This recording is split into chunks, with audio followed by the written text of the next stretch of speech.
called me the first Unitarian.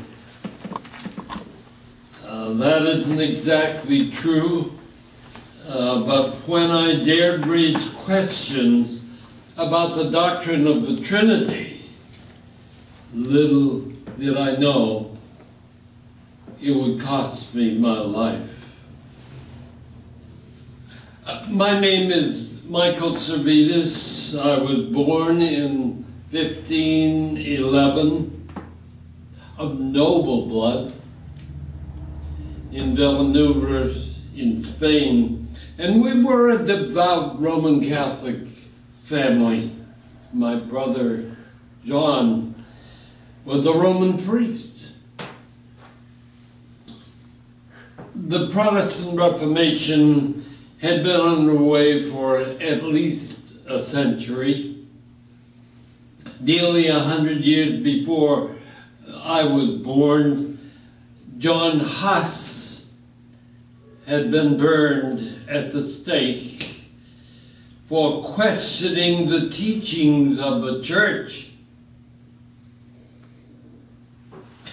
If I accomplished nothing else in my brief 42 years, at least my death shocked enough people that religious tolerance and the free exchange of ideas became important to many. In the years before I was born, Spain was a great bridge among Christians, Muslims, Jews.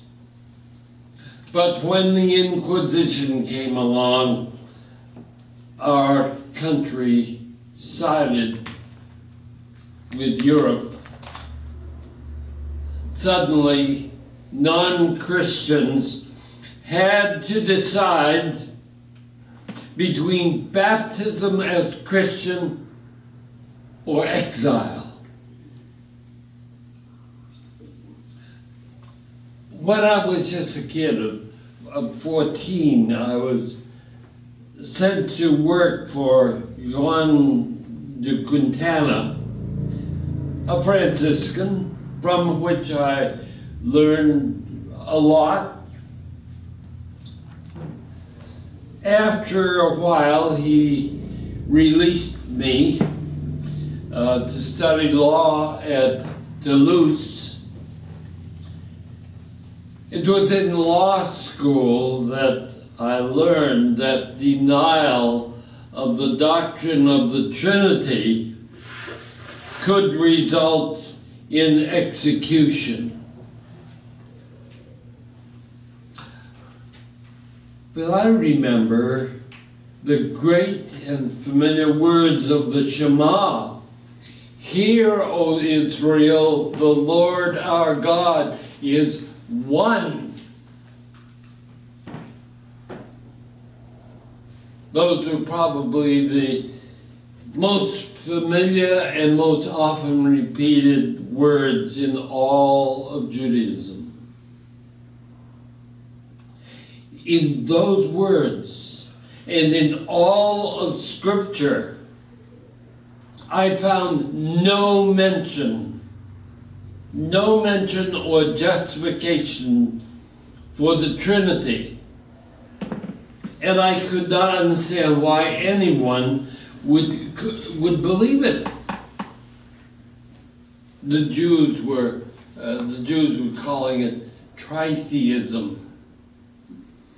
Muslims and Jews were laughing at the whole idea of the Trinity.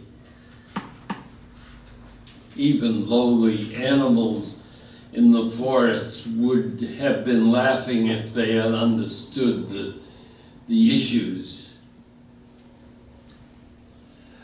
Well, my studies were interrupted. Quintana called me back to go with him to Rome as he accompanied the Emperor Charles of France, who was trying to mend fences with the Pope.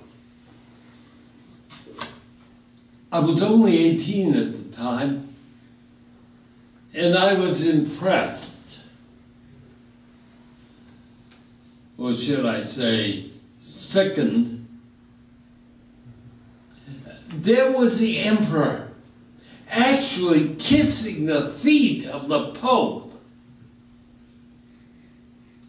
I couldn't help but compare the opulence of the Pope to the poverty of Jesus.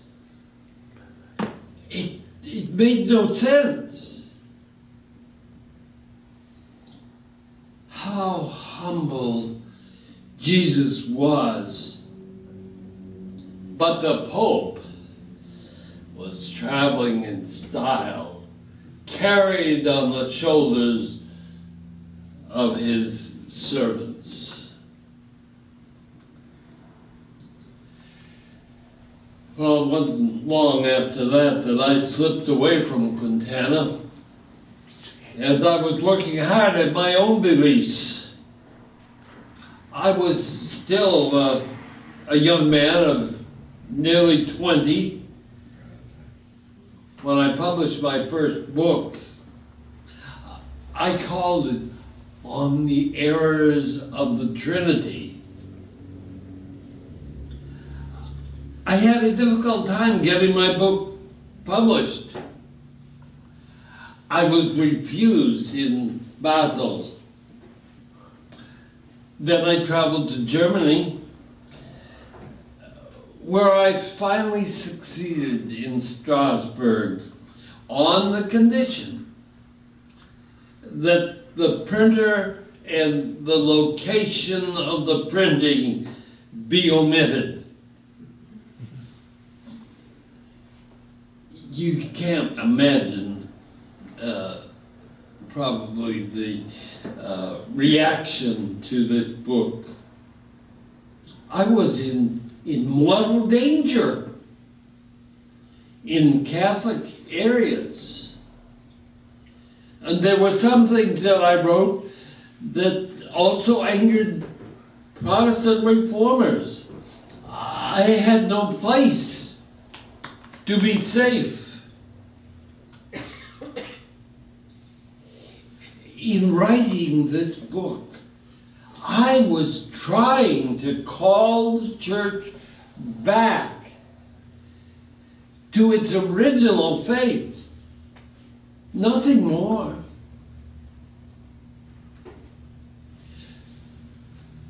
Well, when my book got to Zurich, it angered the church authorities. They thought it would undermine all of Christendom if left unchecked. They were giving me power I didn't know I had. I was just trying to stimulate some discussion, a free exchange of ideas, like Martin Luther before me.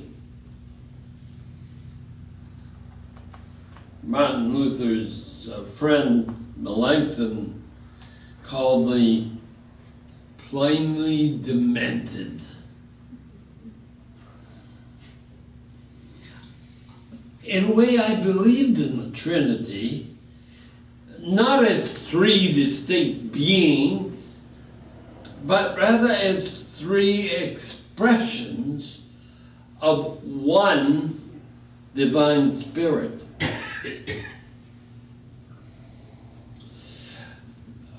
Well, in 1532, when I was still only 21, the Inquisition in Spain gave orders for me to be lured or forced back to Spain so that they could deal with me. They even tried to get me through my priest brother. Both Catholics and Protestants were after me. I wondered about seeking a safe harbor in the New Isles, in your new country, so that I could escape all this trouble. I decided that it was wise for me to protect myself by disguising my name. So I started calling myself Michael of Villanova. A rather thin disguise, since Villanova was my hometown in Spain. But it helped when I was in Paris and other parts of France. Ever since I first became aware of the hostility aroused by such issues, I pleaded for religious liberty. I had studied carefully both the Bible and the Koran. They didn't like that idea very much. And I found that even Muslims had something to offer.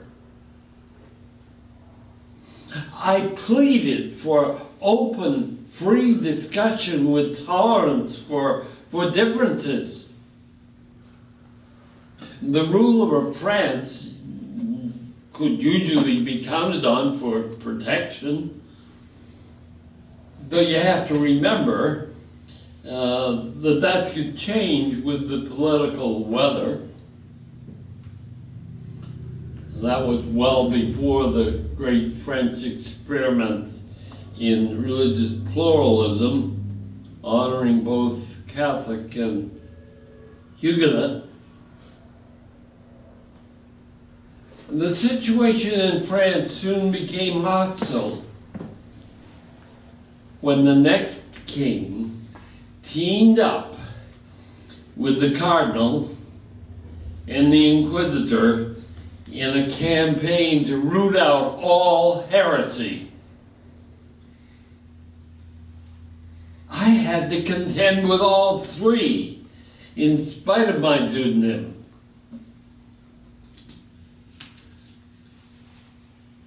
Well, I tried to live inconspicuously in Lyon, France, where I worked as an editor. I edited an edition of Ptolemy's Geography and Sante Paganini's Bible. I wanted that Bible to be right, so I worked diligently for 4 years to complete the work. I also earned part of my living lecturing on geography. Well, while I was in this job, my friend, Champagnier, encouraged me to study medicine. So by my 30th birthday, I was a doctor of medicine. I was fortunate because if I had been discovered for my theological views, I would have been banished or burned in most any country in all of Europe. But this period in my life was relatively calm until I got interested in astrology. After all, astrology was accorded credibility both in medicine and in religion in those days. I stated my views in a statement I called Apology for Astrology. The faculty of medicine in the University of Paris took offense and judged me to be a charlatan. I wasn't always creating controversy. I was hard at work on in my medical practice. I had questions that grew out of my studies of anatomy, which led me to the discovery of the pulmonary circulation of the blood. It was a breakthrough in medicine when I showed that the blood flowed through the lungs to deposit waste and to pick up oxygen. It was the only thing about my life that gets me any respect. And most of the world has long forgotten even this. I announced my discovery in a book on theology. It seemed right, since I saw no real distinction among the fields of theology, philosophy, psychology, physiology. I came to believe that there was an area of divinity in all humans. This idea came to me out of my study, again, of anatomy. Some of you have called this the spark, the seed, the light. I call it soul. And for me, there was no sharp distinction between soul and spirit.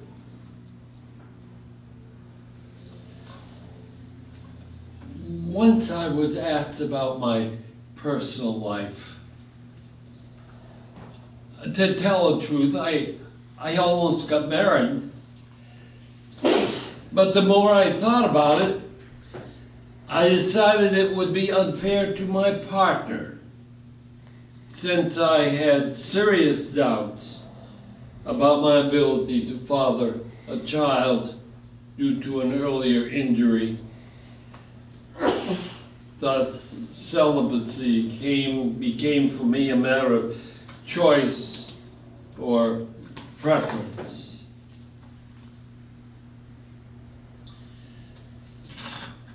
From 1540 on for 12 years, I lived a fairly quiet life in a suburb of Lyon, combining my work as a physician with my interest in editing.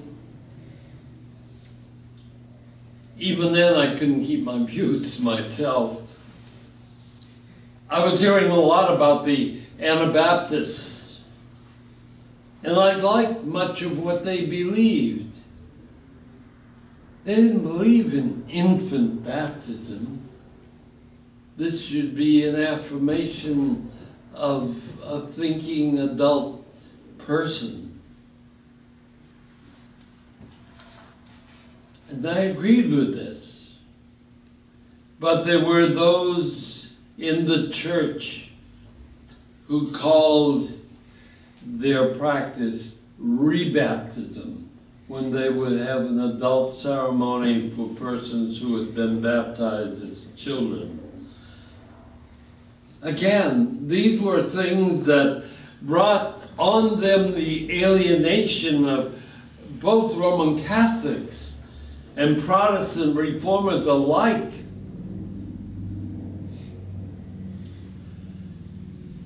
You probably know that there was very little separation of church and state in the 16th century.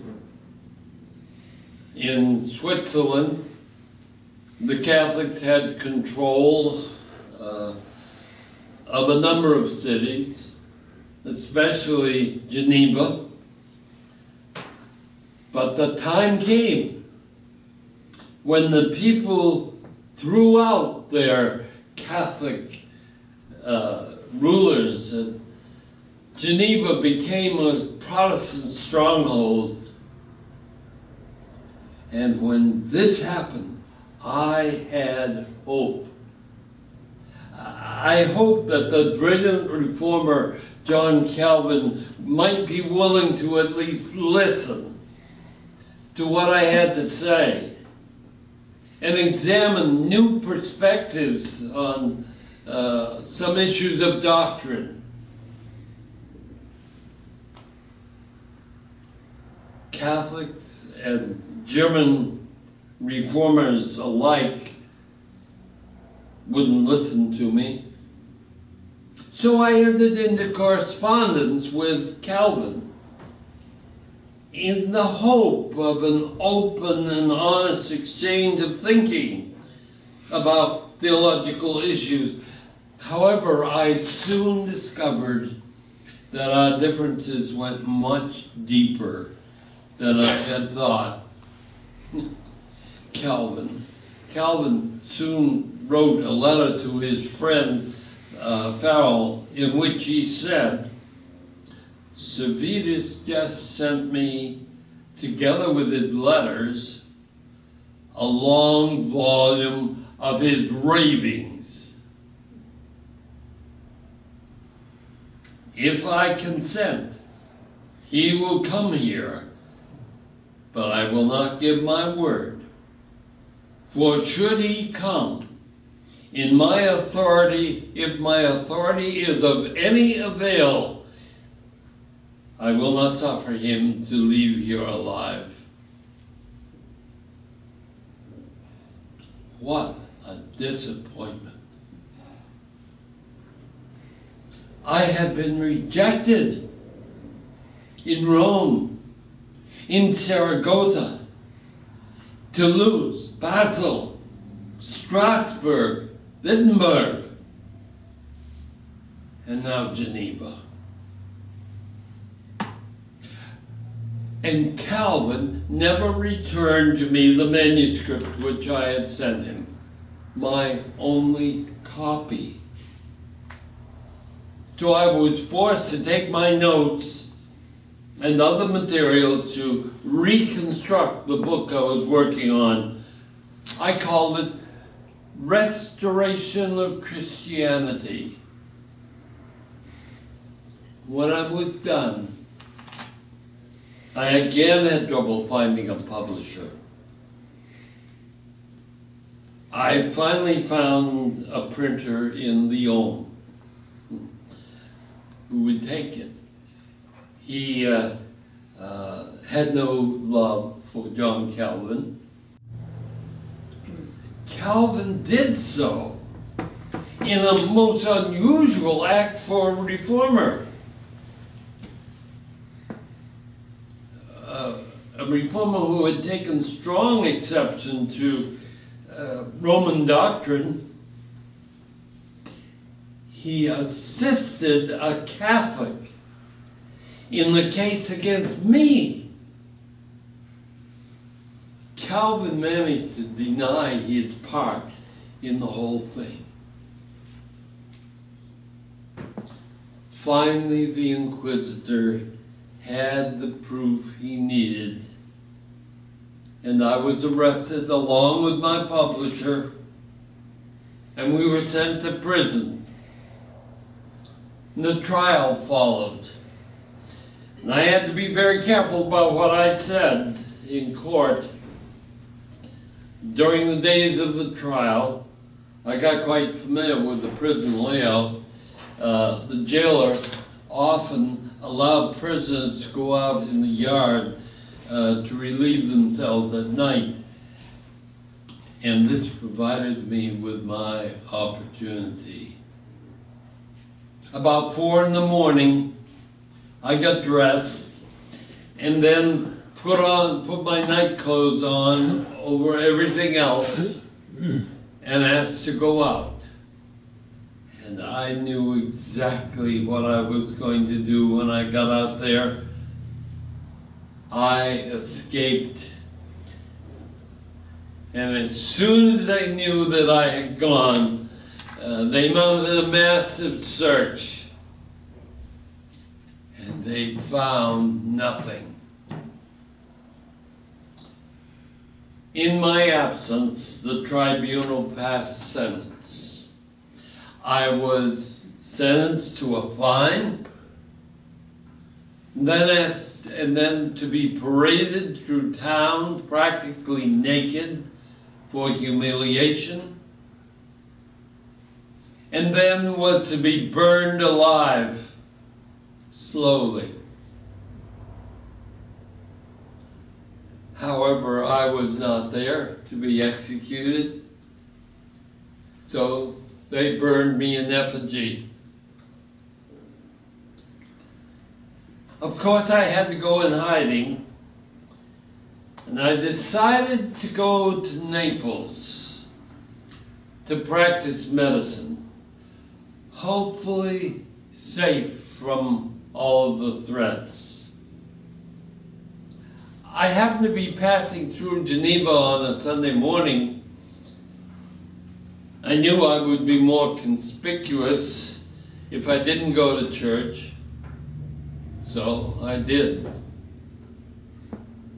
And I was recognized and arrested. Some thought that I was there to work with the libertines in their proposed overthrow of Geneva's Calvinist government. They say I was insolent and overbearing in my trial. Maybe I was my own worst enemy. But really, it's hard to think clearly when your life is on the line. The trial dragged on for 4 long weeks until on October 27, 1553, they found me guilty and sentenced me to be burned at the stake. They wasted no time. That very afternoon, they took me out to Champel and chained me to a stake. They bound my book to my arm and placed a crown of straw on my head sprinkled with sulfur. A pile of green wood was about my feet.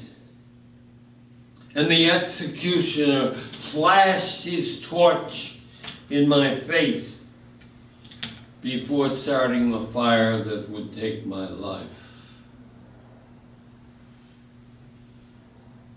A half hour later, my agony was over.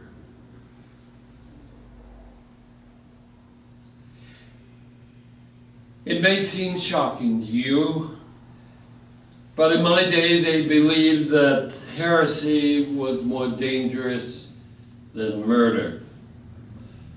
After all, a murderer only takes one's physical life. A heretic can destroy a person's immortal soul. John Calvin believed that so firmly that some say he was key to the death, to a similar death, of over 50 people, all in the name of Christianity, all in the name of my beloved Jesus.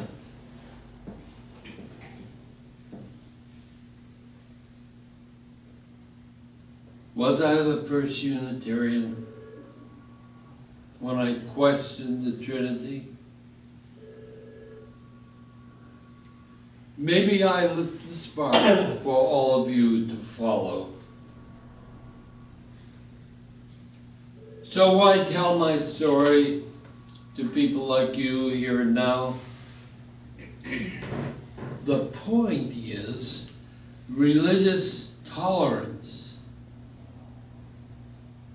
If I had to die, I'm thankful that it sparked a strong movement for religious liberty and tolerance. Even in your time, there was a lot of religious bigotry and arrogance and violence. Even sometimes it appears, at least in an arrogant kind of way, among you youths, and that's tragic. But you, as modern Unitarian Universalists, have a unique role of showing your community and the world how people of very spiritual paths can live and work together in one religious community. Jews, Muslims, Buddhists, pagans, Christian, Unitarian, and others can live and learn from each other. If you seriously work at that, I will not have died in vain, and you will be pioneers for a great new world. Peace be with you all.